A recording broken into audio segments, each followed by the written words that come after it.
Hello everyone. सो आवास financial इस company पे आज हम डिस्कशन करेंगे, कौन कौन एनालिसिस करेंगे इस कंपनी का। अफोर्डेबल हाउसिंग फाइनेंस सेक्टर से आती है ये कंपनी भी। सेम होम फर्स्ट का ये काफ़ी मेजर कॉम्पिटिटर है। आवास का अगर हम रिजल्ट देखें थर्ड क्वार्टर के अंदर तो रिजल्ट ठीक ठाक थे इनके। लोन बुक की ग्रोथ जो है वो 23-24% के आसपास थी। बट इनके प्रॉब्लम कहाँ पे थी? प्रॉब्लम था net interest margin and profit growth. So Aavas का जो नेट इंटरेस्ट मार्जिन है वो लास्ट काफ़ी टाइम से कंसिस्टेंटली कम हो रहा है। सेम केस है इनके पैड ग्रोथ के साथ में। तो इनका पैड ग्रोथ और जो इनका लोन बुक का ग्रोथ है, इन दोनों के बीच में गैप काफी ज्यादा है। पैड ग्रोथ इनका 8%, 9%, 10% के आसपास रह रहा है लास्ट का आई थिंक 4-5 क्वार्टर से कंसिस्टेंटली। जबकि हम लोन बुक का ग्रोथ देख रहे हैं कि एटलीस्ट 22-23% की ग्रोथ आ रही है उसमें। अब लोन बुक की ग्रोथ में भी एक और प्रॉब्लम क्या है कि एब्सोल्यूट टर्म्स में तो हमें ये ग्रोथ ठीक लगती है, 22% की 23% की ग्रोथ ठीक है।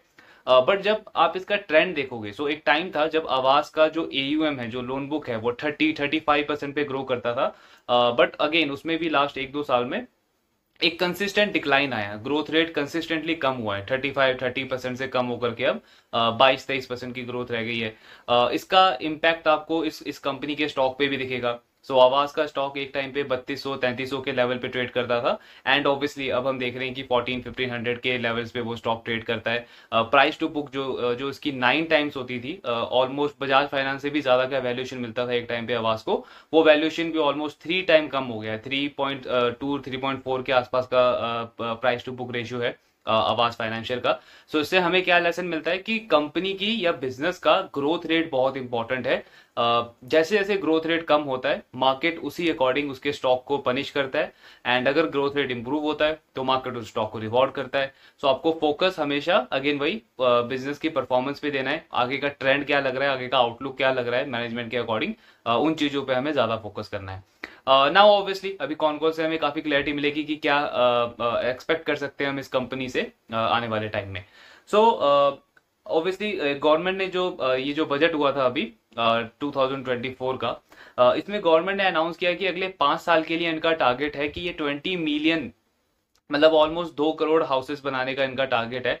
एंड ऑब्वियसली उसका एक बहुत बड़ा बेनिफिशियरी जो है वो अफोर्डेबल हाउसिंग पूरी इंडस्ट्री को होगा। बिकॉज ये जो स्कीम है गवर्नमेंट की, जो पीएम आवास योजना, इसमें लास्ट कुछ सालों में आई थिंक आप जितनी भी कंपनीज का कॉन कॉल स्टडी करोगे, हर एक कंपनी की हर एक मैनेजमेंट ने ये चीज कही है बार बार कि गवर्नमेंट की इस स्कीम से एक बहुत अच्छी रोबस्ट ग्रोथ, बिजनेस मोमेंटम में बहुत अच्छा इंप्रूवमेंट आया है अफोर्डेबल हाउसिंग इंडस्ट्री में।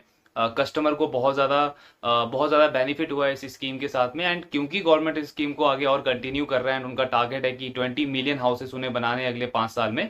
So obviously affordable housing companies के लिए ये ग्रोथ अपॉर्चुनिटी को और ज़्यादा इंप्रूव करता है। बिकॉज जो बड़ी हाउसिंग फाइनेंस कंपनीज हैं, जैसे एच लिमिटेड है जो एच बैंक में मर्ज हो गई है, या बजाज फाइनेंस है, या और भी जो बड़े बड़े बैंक्स हैं जो होम लोन देते हैं, उनके जो टारगेट कस्टमर्स हैं वो सुपर प्राइम प्राइम कस्टमर्स हैं। वो mainly metro tier 1 tier 2 cities के कस्टमर्स को टारगेट करती है। तो उनको इस स्कीम का बहुत ज्यादा बेनिफिट नहीं है। इस स्कीम का ज्यादा बेनिफिट किनको है? टियर 3 कस्टमर्स को, टियर 4 टियर 5 टियर 6 कस्टमर्स को, जहां पे ये छोटी छोटी कंपनीज, अफोर्डेबल हाउसिंग कंपनीज, आवास हो, होम फर्स्ट हो या एप्टस हो, इस तरीके की जो अफोर्डेबल हाउसिंग सेगमेंट में डील करती है, उनको ज्यादा बेनिफिट है। So obviously because in companies का साइज भी बहुत बहुत ही ज्यादा छोटा है। किसी का 10,000 करोड़ का एयूएम है, किसी का 20,000 करोड़ का एयूएम है। तो इन कंपनीज को अगले 3-4 साल में अपना लोन बुक डबल करना इनके लिए बहुत ज्यादा इजी है। सो ऑब्वियसली ये जो स्टेप है गवर्नमेंट का, ये बहुत ज्यादा बेनिफिशियल रहेगा पूरी इंडस्ट्री के लिए।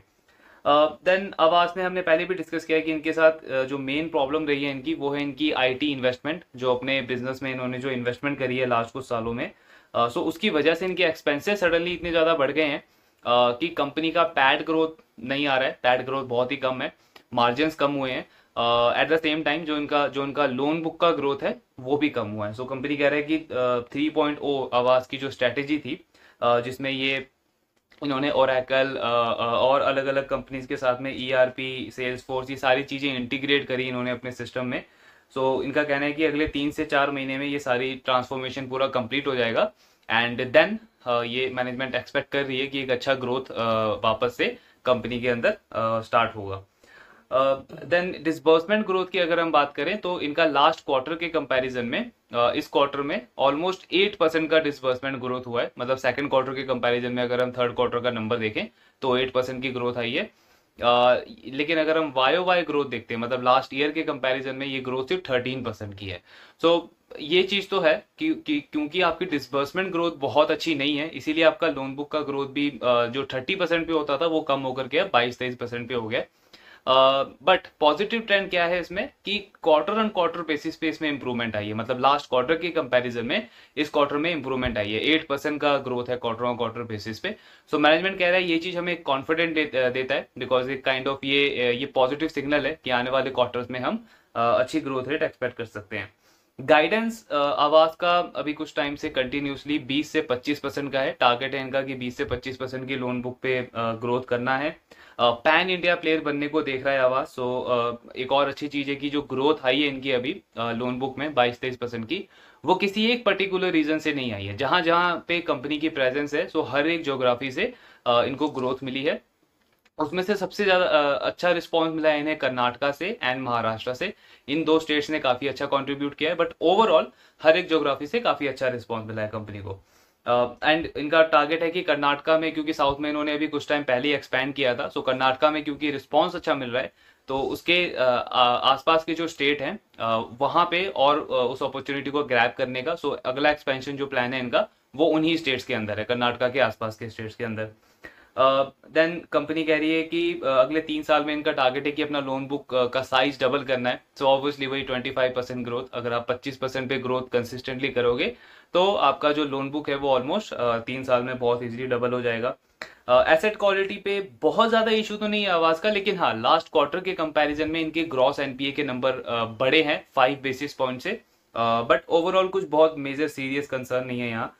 कॉस्ट ऑफ बोरोइंग इनकी 8% के आसपास है। सेम होम फर्स्ट का भी कॉस्ट ऑफ बोरोइंग अगर आपको याद हो तो उनका भी यही 8% के आसपास कॉस्ट ऑफ बोरोइंग है। स्प्रेड स्प्रेड क्या होता है, मतलब मार्केट से आपने किस रेट पे लोन पैसा उठाया एंड आगे आपने किस रेट पे लोन दिया। सो ये आवास का 5.12% है। होम फर्स्ट के लिए ये नंबर था 5.30%। इससे हमें समझ के आता है कि दोनों कंपनी का कॉस्ट ऑफ बोरोइंग तो सेम है, मतलब मार्केट से जो ये पैसा उठा रहे हैं उसका रेट तो सेम पड़ रहा है दोनों कंपनी को। स्टिल इनका जो स्प्रेड है, बीच का जो मार्जिन है, वो होम फर्स्ट का बेटर है, आवाज का थोड़ा सा कम है। सो एक आइडिया हम इसमें ये लगा सकते हैं, आई मीन इसका कुछ एग्जैक्ट नहीं है कि ऐसा ही है, बट एक आइडिया हम ये लगा सकते हैं कि होम फर्स्ट में भी थोड़े से ज्यादा रिस्की कस्टमर से डील कर रहा है कंपेयर टू आवाज, बिकॉज इसीलिए उनको वो ज्यादा लेंडिंग रेट चार्ज कर रहा है। एक ये आइडिया लगा सकते हैं, बट वी कैन नॉट से कि यही एक पर्टिकुलर रीजन है जिसकी वजह से उनका स्प्रेड बेटर है। हो सकता है कुछ और ऑपरेशन एफिशिएंसी उस कंपनी की ज्यादा अच्छी हो, या फिर कस्टमर के बीच में एक काइंड ऑफ रेपुटेशन ज्यादा अच्छा हो, जिसकी वजह से वो ज्यादा इंटरेस्ट रेट चार्ज कर पा रहा है उन कस्टमर्स को। बट ओवरऑल हमें ये समझ आता है कि spread home first better earn कर रहा है कंपेयर टू आवाज। देन इसके बाद अगर हम ओपेक्स यानी ऑपरेटिंग एक्सपेंस देखते हैं आवाज का, तो ये एक टाइम पे इनका 4% चला गया था ओपेक्स टू एसेट। मतलब 100 रुपए के एसेट के लिए आप कितना ऑपरेशनल एक्सपेंस कर रहे हो, तो ये जो नंबर है ये इनके लिए एक टाइम पे 4% के आसपास चला गया था। पॉजिटिवली इस क्वार्टर में ये 30% से कम, 30 बेसिस पॉइंट से कम हुआ है, एंड अब ये इनका नंबर 3.5% के आसपास है। सो आरओए और आरओई की अगर हम बात करें तो आरओए में तो कोई प्रॉब्लम नहीं है, 3.22% का आरओए है आवाज का, अच्छा आरओए है। लेकिन आरओई, सो आवाज का जो आरओई है वो है 13%, 13.4%। तो ऑब्वियसली एक एवरेज आरओई है ये। अगर हम इसको होम फर्स्ट के साथ में भी कंपेयर करते हैं तो भी बहुत ज्यादा कम है। होम फर्स्ट का तो अब इंप्रूव हो के धीरे धीरे 16% तक चला गया आरओई का नंबर, बट आवाज का कंसिस्टेंटली इसी लेवल के आसपास है, 10, 11, 12, 13% के आसपास ये नंबर रहता है। सो आरओई आवाज का एवरेज है। आरओई अगेन एक बहुत इंपॉर्टेंट टर्म है, बिकॉज आरओई एक बिजनेस को बहुत ज्यादा एफिशिएंट बनाता है। अगर आपका आरओई 20% है, 25% है, तो उस बिजनेस के पास ये एडवांटेज है कि वो एट विल मार्केट से कभी भी पैसा उठा सकता है, मार्केट से कभी भी इन्वेस्टर्स का इंटरेस्ट अपनी तरफ अट्रैक्ट कर सकता है। जब भी उसको फ्यूचर एक्सपेंशन करना है, कैपेक्स करना है, तो फंड की उसको कभी भी, कैपिटल की उसको कभी भी प्रॉब्लम नहीं आएगी। बिकॉज ऑब्वियसली आप एक एज ए इन्वेस्टर सोचिए कि एक कंपनी है, एक बिजनेस है जो अपने शेयर होल्डर के पैसे पे 15% या 20% या 25% का रिटर्न जनरेट करती है, और दूसरी कंपनी है जो शेयर होल्डर के पैसे पे 5% या 8% का रिटर्न जनरेट करती है। तो आप एज ए इन्वेस्टर कहाँ पे पैसा लगाओगे? ऑब्वियसली ऐसे बिजनेस में लगाओगे जो 20-25% का रिटर्न जनरेट कर रही है, बिकॉज जो बिजनेस 5% 8% का रिटर्न जनरेट कर रहा है अपने शेयर होल्डर के पैसे पे, सो उससे तो अच्छा है कि हम एफडी में पैसा डालते हैं, बिकॉज वहां पे तो हमें फिक्स 7-8% रिटर्न मिल रहा है। तो कोई सेंस नहीं बनता कि हम इतना रिस्क लेके, इतनी वोलेटिलिटी लेके एक ऐसे एवरेज बिजनेस में पैसा लगाए जिसका शेयर होल्डर के लिए रिटर्न निकालने का जो ट्रैक रिकॉर्ड है वो बहुत ज्यादा खराब है।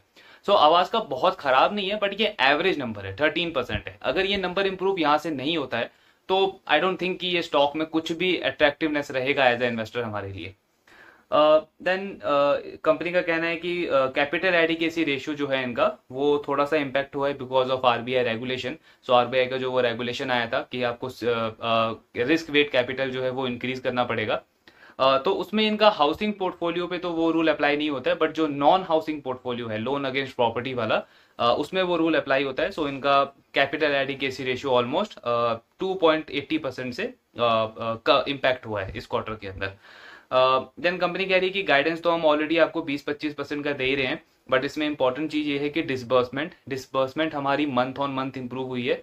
लास्ट ईयर के जनवरी से इस साल के जनवरी का अगर हम कंपैरिजन करें तो ऑलमोस्ट हमें 20-25% की ग्रोथ दिख रही है डिसबर्समेंट में। एंड ये नंबर दिसंबर के कंपैरिजन में भी अच्छा है। तो इसका मतलब मैनेजमेंट ये कह रहा है कि जो आने वाला ट्रेंड है, ये जो फोर्थ क्वार्टर अभी जो कंप्लीट हुआ है, सो मैनेजमेंट ये कह रहा है कि इसमें भी ट्रेंड अच्छा है, ट्रेंड पॉजिटिव है। एंड हम एक्सपेक्ट कर रहे हैं कि आने वाले टाइम में जो ग्रोथ है हमारे बिजनेस में वो वापस से आ जाएगी। देन वही आईटी इंटीग्रेशन, इस पूरे बिजनेस ट्रांसफॉर्मेशन में इनको 3 से 4 महीने का टाइम लगेगा। एंड उसके बाद एक पॉजिटिव ट्रैक रिकॉर्ड वापस से इनका स्टार्ट होगा। अब आईटी का इन्वेस्टमेंट जो इन्होंने किया है अपने आईटी इंफ्रा के ऊपर, तो उसमें एक अच्छी चीज क्या हुई है कि इनका जो टर्न अराउंड टाइम था, मतलब कि आप कितने दिन में एक कस्टमर को लोन सैंक्शन करते थे, सो वो इनके लिए पहले 13 डेज था, अब वो इंप्रूव होकर के 9 डेज हुआ है। होम फर्स्ट का ये नंबर पहले 4 to 5 डेज था, एंड अब अगर आप उस कंपनी को स्टडी करोगे तो उनके लिए ये नंबर 2 डेज पे आ गया। मतलब होम फर्स्ट की एफिशिएंसी लोन को सैंक्शन करने में, डिसबर्स करने में काफी ज्यादा अच्छी है कंपेयर टू आवाज। सो आवाज के लिए ये नंबर इंप्रूव करना बहुत जरूरी था, एंड वहां पे इनका इंप्रूवमेंट हमें वो दिखता है, बिकॉज इससे आपकी प्रोडक्टिविटी बढ़ जाती है। अगर आप लोन डिसबर्स करने में ही बहुत टाइम लगा दोगे एक ऐसी कॉम्पिटिटिव इंडस्ट्री में, सो ऑब्वियसली जो बाकी प्लेयर्स हैं, जो कॉम्पिटिटर्स हैं, उसमें चांसेस बढ़ जाता है कि वो आपके कस्टमर्स ले जाएंगे, आपका जो पोटेंशियल बिजनेस है वो मिस आउट हो सकता है, बिकॉज कॉम्पिटिटर्स आपका बिजनेस वहां से लेके जा सकते हैं। देन कंपनी का कहना है कि अगेन वही ऑपरेटिंग एक्सपेंस जो कम हुआ है, ये भी एक पॉजिटिव साइन है। ईल्ड भी इनकी थोड़ी सी इंपैक्ट हुई है। सो ईल्ड बेसिकली क्यों इंपैक्ट हुई है, क्योंकि 2-3 रीजन है। सो इसका सबसे पहला रीजन तो ये है कि जो कस्टमर्स की क्वालिटी अच्छी है, जिन कस्टमर्स ने टाइम पे अपना ईएमआई दिया है, हर बार कोई भी ईएमआई मिस नहीं किया है, तो जिनका ट्रैक रिकॉर्ड अच्छा है, जब वो कस्टमर आते हैं आवास के पास बीटी आउट के लिए, बीटी आउट क्या होता है, बैलेंस ट्रांसफर, मतलब कि एक कंपनी से इन्होंने 3-4 साल तक लोन कंटिन्यू रखा अपना होम लोन, देन इनको कोई और कंपनी ने एक बेटर रेट ऑफर किया और वो जो कस्टमर है वो दूसरी कंपनी में जाना चाहता है। सो उस केस में क्या करता है आवास, उन कस्टमर्स के साथ जिनका ट्रैक रिकॉर्ड अच्छा है, उनका इंटरेस्ट रेट कम कर देता है ताकि वो कस्टमर आवास के पास ही रहे, आवास की बुक से वो कस्टमर जो है वो स्विच ना हो, उनका कस्टमर उनके कॉम्पिटिटर के पास ना जाए। तो ऑब्वियसली जब आप इंटरेस्ट रेट उनका कम करोगे तो वहां पे आपको ईल्ड का इम्पैक्ट पड़ेगा, आपका ईल्ड जो है वो कम हो जाएगा। दूसरा रीजन क्या है इम्पैक्ट होने का, अब बीटी आउट अच्छे कस्टमर भी अप्लाई करते हैं और जो जिन कस्टमर्स का ट्रैक रिकॉर्ड थोड़ा सा खराब होता है वो भी अप्लाई करते हैं। तो आवाज क्या कह रहा है, जिन कस्टमर्स का ट्रैक रिकॉर्ड खराब होता है, जो डिसिप्लिन में नहीं होते हैं, बीच बीच में अपनी ईएमआई मिस करते हैं या फिर लेट पेमेंट करते हैं, सो उन कस्टमर्स को हम बिल्कुल भी नहीं रोकते। अगर कोई कॉम्पिटिटर है मार्केट में जो उनको लेना चाहता है अपने बुक में, तो हम उनको जाने देते हैं। लेकिन लॉजिकली अगर आप देखो तो जिन कस्टमर का ट्रैक रिकॉर्ड खराब है, जो थोड़े से इनडिसिप्लिन है, तो obviously as a efficient lender कोई भी कंपनी उनको इंटरेस्ट रेट ज्यादा चार्ज करती है, बिकॉज वहां पे रिस्क ज्यादा है। तो अगर वो कस्टमर आपकी बुक से चला गया तो इसका मतलब वहां पे भी यील्ड इंपैक्ट होगा। सो आवाज वही कह रहा है कि इन दो मेजर रीजन की वजह से हमारा यील्ड इंपैक्ट हुआ है। बट अब स्ट्रेटेजिकली कंपनी कर क्या रही है, कंपनी अगेन वही उत्कर्ष वाला फॉर्मूला फॉलो कर रही है, लो टिकट साइज में ये डील कर रहे हैं। सो 5 लाख 10 लाख के जो छोटे छोटे लोन होते हैं उनमें ज्यादा फोकस कर रही है, बिकॉज ऑब्वियसली जिनमें टिकट साइज कम है वहां पे आप थोड़े से ज्यादा इंटरेस्ट रेट चार्ज कर सकते हो, जिससे ओवरऑल आपकी यील्ड बहुत ज्यादा नेगेटिवली इंपैक्ट नहीं रहेगी, थोड़ा सा सस्टेन रहेगा, एंड मार्जिन भी आपके मेंटेन रहेंगे, मतलब बहुत ज्यादा हाई वोलेटिलिटी नहीं रहेगी। कॉस्ट ऑफ बोरिंग में कंपनी का कहना है कि 8% के आसपास ही रहेगा। अगेन जैसे बहुत सारे बैंक्स एनबीएफसी कह रहे हैं आज के टाइम पे कि हम ये एक्सपेक्ट नहीं कर रहे कि आरबीआई यहाँ से और इंटरेस्ट रेट बढ़ा सकता है, तो हमारा कॉस्ट ऑफ बोरिंग जो है वो इसी लेवल पे रहेगा। एंड जैसे सूनर और लेटर जब भी आरबीआई इंटरेस्ट रेट कम करेगा तो उसका एडवांटेज हमें काफी अच्छे तरीके से मिलेगा। देन कंपनी कह रही है कि फर्स्ट क्वार्टर में हमने इंटरेस्ट रेट इंक्रीज किए थे अपने कस्टमर्स को 40 बेसिस पॉइंट से, मतलब 0.40% से, लेकिन उसका एडवांटेज यील्ड में क्यों नहीं दिखा, क्योंकि अगले 2 क्वार्टर में हमारी कॉस्ट ऑफ बोरोइंग बढ़ गई। तो ऑब्वियसली जो इंटरेस्ट रेट आपने बढ़ाया था वो वापस से मिटिगेट हो गया, क्योंकि आपकी खुद की कॉस्ट ऑफ बोरोइंग बढ़ गई। सो इस वजह से इनके मार्जिन इंप्रूव नहीं हो पाए। बट कंपनी क्या कह रही है कि आपको पॉजिटिवली क्या देखना चाहिए कि हमारे बिजनेस में दो अच्छी चीजें हो रही हैं। सबसे पहला डिसबर्समेंट ग्रोथ। डिसबर्समेंट ग्रोथ आवास के लिए एक बहुत पॉजिटिव सिग्नल है, बिकॉज फर्स्ट क्वार्टर में, पहले क्वार्टर में इनकी जो डिसबर्समेंट ग्रोथ है वो -2% थी। मतलब जो फ्रेश लोन देती है कंपनी किसी भी एक पर्टिकुलर क्वार्टर में, वो लास्ट ईयर के कंपैरिजन में इनकी -2% से ग्रो हुई थी, मतलब उसमें नेगेटिव ग्रोथ थी। सेकंड क्वार्टर में वो नंबर इंप्रूव हुआ और 10% की ग्रोथ आई। एंड देन अभी थर्ड क्वार्टर में उसमें और अच्छी इंप्रूवमेंट हुई है और 13% की ग्रोथ आई है। सो बेसिकली कंपनी ये कहने का टारगेट कर रही है कि ये जो ट्रेंड है ये हमें क्या शो कर रहा है कि धीरे धीरे जो हमने इन्वेस्टमेंट करा था अपने आईटी के ऊपर, ऐप के ऊपर, पूरी वेबसाइट के ऊपर, उसका धीरे धीरे हमें पॉजिटिव रिस्पॉन्स मिल रहा है एंड जो ग्रोथ है वो हमारे बिजनेस में धीरे धीरे आने स्टार्ट हो गई है। दूसरा पॉजिटिव चीज क्या है कि ऑपरेशन एक्सपेंसेस हमारे पूरे कॉम्पिटिटर्स के कंपैरिजन में बहुत ज्यादा बढ़ गए थे। 4% के आसपास हमारा ओपेक्स टू एसेट रेशियो जा रहा था, बट इस क्वार्टर में क्योंकि वो 30 बेसिस पॉइंट से कम हुआ है, 3.5% पे आया है। तो अगेन ये भी एक पॉजिटिव चीज देती है, दिखती है हमें कि आने वाले टाइम में अगर ये ग्रोथ हमारी और बढ़ती है, 13% की डिस्बर्समेंट धीरे धीरे 15, 18, 20% तक जाती है, ऑपरेशन एक्सपेंसेस हमारे इतने ही रहते हैं, तो ये हमें क्या शो करता है कि हमारे बिजनेस में वापस से ग्रोथ आएगी विद प्रॉफिटेबिलिटी, क्योंकि कॉस्ट आपकी कम हो गई और बिजनेस ग्रोथ आपकी बढ़ गई, तो आपका पैड ग्रोथ जो है वो और हेल्दी रेट से ग्रो करेगा। ये जो 8-10% की अभी जो मीडियोकर ग्रोथ है उससे बेटर नंबर्स आ सकते हैं। ये चीज कह रहा है मैनेजमेंट, बेसिकली इसके लिए ये काफी पॉजिटिव है अपने आउटलुक को लेकर के। सोर्सिंग पे कंपनी का कहना है कि इंडिया आज के टाइम में अगर आप देखोगे तो पूरा डिजिटाइज हो चुका है। लोग जो हैं वो डिजिटली काफी ज्यादा लिटरेट हैं, टेक सेवी हैं। हमारे खुद के जो 85 to 90% कस्टमर्स हैं वो हमारा ऐप यूज करते हैं। ऑब्वियसली कस्टमर को एक्वायर करने का जो चैनल था, जो सोर्स था, उसको हमने थोड़ा सा चेंज किया है। थोड़े से हम डिजिटल मॉडल की तरफ गए हैं, ऑनलाइन लीड्स हमने निकालनी शुरू करी है। इसका मतलब ये नहीं है कि हमने कस्टमर सेगमेंट चेंज कर दिया है। कस्टमर सेगमेंट हमारा वही है, Tier 3, Tier 4, Tier 5 सिटीज के कस्टमर, इनफॉर्मल सेगमेंट से आने वाले कस्टमर, जिनको बड़े बड़े बैंक्स, बड़ी एनबीएफसी लोन नहीं देते हैं, जो अनबैंक्ड हैं, अनसर्व्ड हैं, वही हमारे टारगेट कस्टमर्स हैं। बट हाँ, हमने सोर्सिंग का तरीका चेंज कर दिया है, बिकॉज ऑब्वियसली टेक्नोलॉजी की वजह से, एंड इसीलिए हमने आईटी में इन्वेस्ट भी किया है। इट मेक सेंस कि उस इन्वेस्टमेंट का कंपनी अच्छे से बेनिफिट लेना चाह रही है। देन लास्टली कंपनी का कहना है कि अब हम एक्सपेंशन प्लान कर रहे हैं सदर्न इंडिया में, तो उसका मतलब ये नहीं है कि हमारे एग्जिस्टिंग मार्केट में सैचुरेशन पॉइंट आ गया है या फिर वहां पे ग्रोथ नहीं बची है। हमारे एग्जिस्टिंग मार्केट में भी ग्रोथ पोटेंशियल बहुत है। इसका सिर्फ एक रीजन है कि जब भी किसी ऑर्गेनाइजेशन को पैन इंडिया बनना होता है, तो सपोज कोई ऑर्गेनाइजेशन नॉर्थ में बहुत स्ट्रांग है, तो अगर उसे पैन इंडिया प्लेयर बनना है तो उसको साउथ में भी स्ट्रांग होना पड़ेगा, ईस्टर्न रीजन में भी स्ट्रांग होना पड़ेगा, वेस्टर्न रीजन में भी स्ट्रांग होना पड़ेगा। ओवरऑल अपनी प्रेजेंस बढ़ानी पड़ेगी और हर जगह पे मार्केट शेयर बढ़ाना पड़ेगा। इसी पर्पस के साथ में हम अपना एक्सपेंशन जो है वो सदर्न इंडिया में और ज्यादा एग्रेसिवली करने को देख रहे हैं। कर्नाटका से तो अच्छा रिस्पॉन्स आया ही है हमें, बट इसका कहीं भी ये मतलब नहीं है कि एग्जिस्टिंग मार्केट में हमारे ग्रोथ पोटेंशियल नहीं है। एंड वो ऑब्वियसली पॉसिबल हो भी नहीं सकता, बिकॉज हार्डली 20-25 हजार करोड़ का तो लोन बुक है इनका, एंड इतनी बड़ी मार्केट है। मॉर्गेज टू जीडीपी इंडिया में सिर्फ 11-12% के आसपास है, बाकी कंट्रीज में ये नंबर 50-55% के आसपास है। 4 to 5 टाइम का डिफरेंस है। तो ग्रोथ पोटेंशियल इस इंडस्ट्री में इतना मतलब बहुत ज्यादा बड़ा है, हर एक प्लेयर के लिए बहुत अच्छी अपॉर्चुनिटी है। एंड ये अफोर्डेबल हाउसिंग सेगमेंट तो अभी जस्ट स्टार्ट ही हुआ है, कोई भी बड़ी कंपनी नहीं है इस पूरे सेगमेंट के अंदर। ग्रोथ पोटेंशियल बहुत है। कंपनी का टारगेट बहुत अच्छा है कि पैन इंडिया प्लेयर बनना है इनको, बिकॉज ऑब्वियसली वहां से एक बहुत इंक्रीमेंटल अच्छी ग्रोथ आ सकती है कंपनी के लिए। ये एक पॉजिटिव चीज है। बाकी ओवरऑल यही है कॉन कॉल में। इंपॉर्टेंट चीज हमें क्या समझ आती है कि अभी के नंबर्स बहुत ज्यादा अच्छे नहीं है, बट एक ट्रेंड, पॉजिटिव ट्रेंड थोड़ा सा हमें देखने को मिला है कि डिसबर्समेंट के नंबर्स आने थोड़े से इंप्रूव होने शुरू हुए हैं। देन जो ऑपरेशन एक्सपेंसेस है इनका वो थोड़ा सा कम होना शुरू हुआ है। बाकी आगे देखेंगे कि किस तरीके की इंप्रूवमेंट आती है। But obviously as a investor हमें यहाँ पे क्या समझना है कि ये कंपनी अपने बेस्ट शेप में नहीं है। एज ए इन्वेस्टर हमारा हमेशा एफर्ट ये होना चाहिए मार्केट के अंदर कि अपने पोर्टफोलियो में हमें हमेशा बेस्ट कंपनीज लेनी है। तो यहाँ पे आपको क्लियरली समझ, I mean no buy sell recommendation, but आपको ये चीज समझ आता है कि इस अफोर्डेबल हाउसिंग सेगमेंट सेक्टर के अंदर आवाज जो है वो अभी थोड़ा सा स्ट्रगल कर रहा है। ऑब्वियसली थोड़े से पॉजिटिव सिग्नल जरूर मिल रहे हैं, बट उसको हमें आगे ट्रैक करना है कि आगे किस तरीके की परफॉर्मेंस आती है। बट यहाँ पे ये एक बहुत अच्छे शेप में अभी बिजनेस नहीं लग रहा है। हो मे बी नेक्स्ट 2-3 क्वार्टर में नंबर्स इनके और अच्छे से इंप्रूव हो, एंड वो आरओई वाला नंबर वो भी उसमें भी और अच्छी इंप्रूवमेंट आ सकती है। So we have to see, wait and see वाला गेम है। बाकी देखते हैं। जो भी आपके डाउट्स हैं, do let me know in the comment box. Thank you very much.